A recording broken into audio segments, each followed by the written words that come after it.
there would be no... mentionné. Donc je lui donne la parole.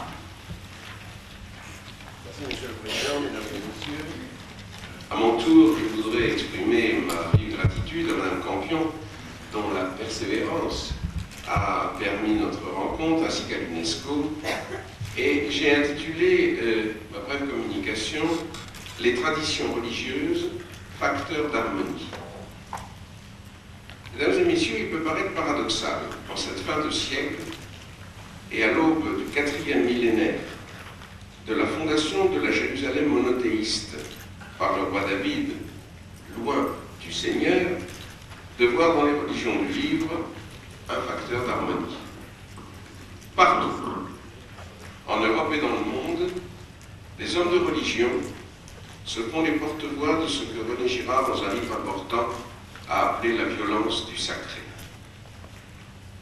Le drame de l'ex-Yougoslavie, qui a ensanglanté notre continent et interpellé gravement les consciences religieuses, est la preuve de la responsabilité de ceux qui auraient pu et donc auraient dû empêcher l'horreur de revenir 50 ans après la Shoah, 70 ans après le Goulag, et ainsi traumatiser notre foi et ébranler nos certitudes. Il convient toujours de balayer devant sa porte afin d'inciter nos amis à faire de même. La cérémonie de Pulsar de Noura, devant la demeure d'Isaac Rabin de regretter mémoire, alors Premier ministre d'Israël, lorsque de pseudo-rabbins ont appelé à la mort du signataire des accords de paix d'Oslo, nous a ramené 4 siècles en arrière à ce qui pourrait ressembler à l'hérésie de Shabbatai Tzvi, qui mit en danger la survie spirituelle du peuple juif 50 ans après 1492, date qui pour nous ne commémore pas seulement la découverte de l'Amérique, mais surtout l'horreur de l'expulsion des Juifs d'Espagne par Isabelle la catholique, suivie en 1496 par celle des Juifs du Portugal. En effet, la dimension ultra-messianique qui n'est pas absente de certaines déclarations rabbiniques contemporaines n'est pas sans rappeler les affirmations inspirées du pseudo-messie Shabbatai Tzvi et surtout de son ignoble prophète Nathan de Gaza. Voici quelques semaines. Des Juifs conservateurs d'origine américaine ont pu prier au mur occidental, selon leur tradition. Ils en ont été empêchés par des trublions ultra-orthodoxes qui ont fait appel à la police. Quelle tristesse. Et pourtant, en cette fin de siècle, il suffit de consulter la liste des prix Nobel de la paix pour se rendre compte de la contribution éclatante des hommes de religion au seul combat qui vaille, celui inlassable en faveur de la paix. J'ai l'honneur de siéger dans un comité de l'UNESCO sous la présidence de Monseigneur Desmond Tutu, dont la contribution à la fin de l'apartheid en Afrique du Sud a été décisive. Récemment, l'évêque Bello de Timor-Est, avec lequel j'ai eu l'honneur de dialoguer la semaine dernière à Prague dans le cadre du Forum 2000, a été désigné comme lauréat de ce prix pour sa contribution à cette grande aventure que constitue la paix et le respect de la créature humaine, porteur d'une étincelle divine. Menachem Begin et Anwar el-Sadat ne sont pas connus dans le monde comme rabbins ou imams. Pourtant, le premier a exercé des fonctions religieuses à la tête de sa communauté durant le mandat britannique, et d'autre part, le monde entier se souvient de la visite après son discours courageux, historique, à la Knesset. Et lorsque le regretté Premier ministre Rabin, de mémoire bénie, disait que la véritable motivation qui fut la sienne et qui l'a conduit aux accords d'Oslo était le sentiment que pour un juif, il était inconcevable qu'un peuple puisse dominer un autre peuple, en l'occurrence le peuple palestinien, lorsque Shimon Peres est venu à Strasbourg et à Bruxelles pour plaider en tant que Premier ministre d'Israël en faveur du peuple palestinien, ils furent, l'un et l'autre, des disciples authentiques et des continuateurs des prophètes d'Israël. J'eusse préféré que les rabbins et les hommes de religion, de toutes les religions, aient alors choisi de leur apporter leur concours au lieu de leur mesurer chichement quand ils ne les ont pas ignoblement abreuvés d'insultes. Nul n'ignore le combat admirable à tout point de vue de M. Václav Havel, qui a présidé le Forum 2000 dont je viens de parler, de M. Elie Wiesel. Ils ont constitué tous deux notre espérance durant des décennies, où Mima Makim, du fond de l'abîme, pour reprendre l'expression du psalmiste, des profondis, ils ont refusé l'un et l'autre, ce qui apparaissait alors comme inéluctable, la destruction de l'homme. Où ont-ils puisé cette force surhumaine, cette foi, cette fidélité aux valeurs, si ce n'est dans la Bible, qui nous est commune et qui constitue notre référence ultime? En cette fin de siècle, la télévision est devenue, par certains côtés, l'idole grimaçante, porteuse de nos frayeurs et de nos cauchemars, des pulsions criminelles que notre mauvais penchant, d'autres l'appellent le tentateur, suscite en nous.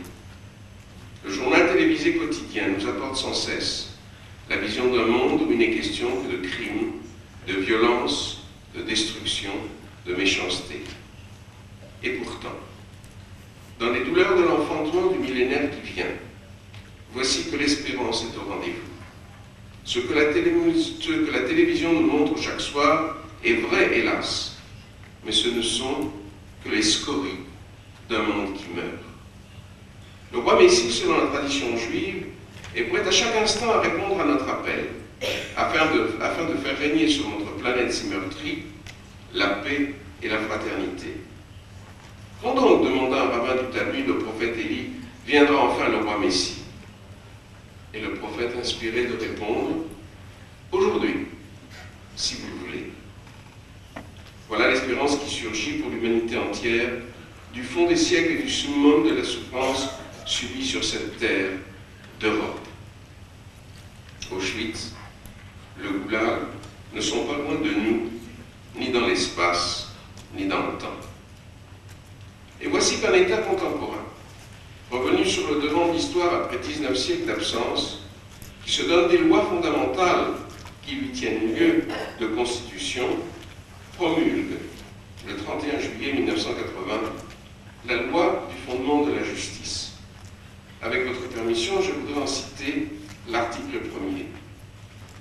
Lorsque la Cour se trouvera en présence d'un problème juridique qui ne peut trouver de réponse formulée dans une loi, ni dans une jurisprudence antérieure, ou encore dans un jugement permettant de trancher en fonction de l'analogie de situation, elle se basera, pour rendre sa sentence, sur les principes fondamentaux de la tradition d'Israël que constituent la liberté, la justice, la droiture et la paix. Combien d'autres États ont gravé comme État d'Israël ces principes sur le fronton de leurs édifices? Dans un mois à peine, les Juifs ont célébré partout dans le monde la fête des cabanes, Sukkot. Si dans le calendrier juif, la fête de Pâques symbolise le passé, la sortie d'Égypte, l'émergence du fond de la servitude d'un peuple libre qui va dialoguer avec Dieu face à face, si la Pentecôte, la fête des semaines, 50 jours après, a pour thème l'éternel présent, le don de la Torah sur le mont Sinaï au peuple prêtre de l'humanité qui a librement accepté la loi divine, je cite, « Tout ce que Dieu dira, nous le ferons et nous l'entendrons », rappelant que Sukkot est la seule fête dont la Bible, rappelant que Shavuot, la fête de la Pentecôte, est la seule fête dont la Bible omet d'indiquer la date, car elle est le bonheur de chaque jour. En revanche, la fête de Sukkot, des cabanes, suit immédiatement les fêtes austères du Nouvel An et de Kippour, au cours desquelles le croyant s'est repenti de ses fautes et a obtenu le pardon du Père miséricordieux et plein de tendresse pour ses créatures. Cette fête préfigure l'avenir. Lorsque le temple de Jérusalem existait, le peuple juif offrait durant Sukkot 70 sacrifices afin d'obtenir le pardon et la bénédiction pour les 70 nations qui composent symboliquement l'humanité. Cette humanité qui, selon le prophète Zacharie, viendra en masse célébrer Sukkot à Jérusalem. 5 milliards d'hommes à Jérusalem, il faut être fou ou inspiré comme un prophète de Dieu pour oser imaginer pareil événement. Ainsi donc, le mois prochain, chaque juif, comme ses ancêtres l'ont fait depuis des millénaires, quittera sa maison durant cette fête pour vivre durant 7 jours. Monsieur le grand rabbin, merci pour ces belles réflexions qui ont, et encore une fois je vous livre ce que moi j'en ai ressenti, qui ont ramené, comme l'a fait d'ailleurs M. Moiti, la religion à sa place essentielle, là où elle doit être, sur terre, au quotidien, parmi les hommes, comme la Torah, n'est-ce pas, vous savez, infiniment mieux encore que nous, qui n'est plus au ciel, mais qui est parmi les hommes, ce qui oblige.